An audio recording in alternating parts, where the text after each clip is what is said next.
না কি যে অনেকেই জানেন বাংলাদেশ মানবিক রাইটার সোসাইটির গ্রুপে।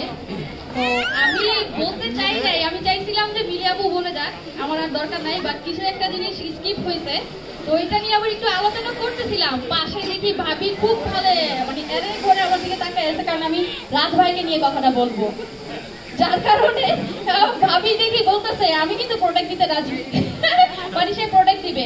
তো কথা হচ্ছে কি ভাইয়া মানে ধন্যবাদ যে বিভিন্ন গ্রুপ এখন আমাদেরকে ইনভাইট করে, আমরা লেডি গ্রুপ বা বলেন লেডি বাইকার হিসাবে আমাদেরকে এখন অনেকেই সবাই রেসপেক্ট দেয় বা আমাদেরকে ডাকে। কিন্তু আমাদের আরো একটা কষ্ট আছে, সেটা কষ্টও বলবো না, অভিযোগ।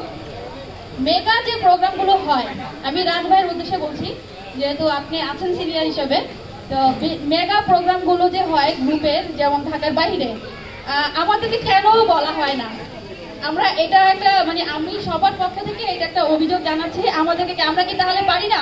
আমরা কি ঢাকা বাইরে যাচ্ছি না? আমরা কি রাঙামাটি ট্যুর করি না? আমরা কি চিটাগাং ট্যুর করি না? আমরা কি আপনাদের মতো যাচ্ছি না? আমরা কিন্তু ইন্টারন্যাশনাল ট্যুরও দিতে চাই, দিতে পারি তো কেন আমাদেরকে এরকম মানে এই বিবেকটা করে? আপনি আমাদের হয়ে আপনার কাছে আমরা এই প্রশ্নটা করতেছি,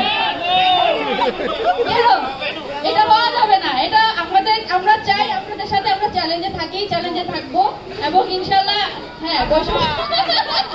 তা এখন ভাবি আপনার কি মনে হচ্ছে, আমি কি ভাবি ভাইয়াকে আসলেই কোনো মানে ফাইট করার জন্য আসছি? ঠিক আছে, এটা আসলে আপনার রাইট আছে এটা বলার জন্য, অবশ্যই ভুল কিছু বলি নাই, ভাইয়াকে মারার জন্য আসি নাই আমি। তো ধন্যবাদ, সবচেয়ে বড় ধন্যবাদ হচ্ছে এবিসি পুরো টিমকে ধন্যবাদ, ওরা যেভাবে পরিশ্রম করেছে। যদিও একটা পরিচয় আছে আমাদের ব্যাচমেট, দ্বিতীয় হচ্ছে আমার কাকা হয়, তো আর তৃতীয় হচ্ছে কিছু কুলাঙ্গার ফ্রেন্ড সার্কেল আছে যারা আমাকে মানে মাথাটা খেয়ে ফেললো এই প্রোগ্রামটার জন্য।